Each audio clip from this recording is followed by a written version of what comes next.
আমাদের শহর, আমাদের নগরী, আমরা যে রাস্তা দিয়ে চলাফেরা করি, এই রাস্তা, এই এলাকা, এই শহর, এই নগরী যাতে পরিষ্কার-পরিচ্ছন্ন থাকে, সেটা আমাদের সবার দায়িত্ব। আমরা সবাই সচেতন হলে অবশ্যই আমাদের নগরী থাকবে পরিষ্কার-পরিচ্ছন্ন। এটা সম্ভব। এটা সম্ভব করেছে পৃথিবীর অনেক দেশ, অনেক বড়, বড় শহর। সেটার একটা দৃষ্টান্ত আমি তুলে ধরতে যাচ্ছি। একজন সচেতন নাগরিক তার দায়িত্ব তার ময়লা সে ম্যানেজ করবে। এটাই স্বাভাবিক। পৃথিবীর সবচেয়ে বড়, বড় শহরগুলোর অন্যতম শহর লন্ডন শহর, যেখানে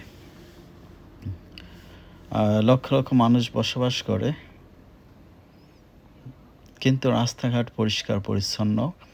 রাস্তার বিভিন্ন জায়গায়, জায়গায় তারা বিন রেখেছে, অনেক সুন্দর, সুন্দর বিন, এবং তাদের নাগরিকদের মেন্টালিটি সেরকম যে তারা তাদের ময়লা তারা যথাযথ স্থানে রাখবে।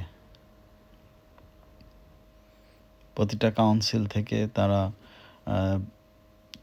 শহরের প্রতিটি কোনায়, কোনায় সব জায়গায় এই ধরনের বিন রেখে দিয়েছে এবং তারা সেটা মেইনটেইন করে। তাদের টাকা আছে, তারা যথেষ্ট জনবল নিয়োগ করে এটা সুন্দরভাবে মেইনটেইন করার জন্য, এবং তাদের মন মানসিকতাও আছে।